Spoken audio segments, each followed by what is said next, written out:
सौ मिथिलावासी के हमर नमस्कार। आइ हम अहाँ सब ले प्राति गीत अनलहुँ हैं। हमर चैनल मैथिली गीत नाद के सब्सक्राइब कऽ देबै, लाइक शेयर सेहो कऽ देबै। तऽ चलू अपना सब सुनै छी ई सुंदर गीत। भोरे उठी का पुकारे गुआलिन, भोरे उठी का पुकारे गुआलिन, ले रे कन्हाई हमर नदी, ले रे कन्हाई हमर ददी, अपना महल सा निकलथि कन्हैया जी, अपना महल सा निकलथि कन्हैया जी, के रुपैया से दो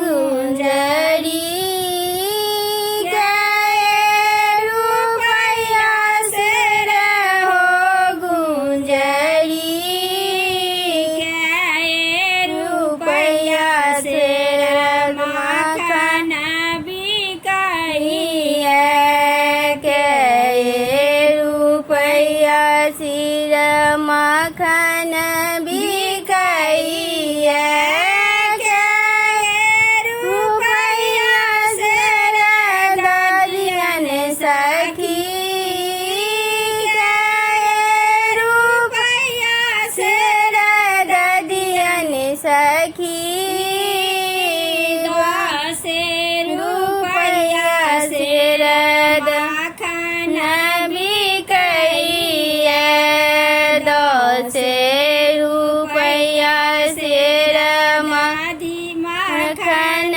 बिकाइए, दस रुपैया से ददियन सखी, बीस रुपैया से ददियन सखी, ददियन खाए माठुकिया थोड़ी देलनी, ददियन खाए माठुकिया फोड़ी देलनी, देखी लिया प्रभु चतुराए सखी, देखी लिया प्रभु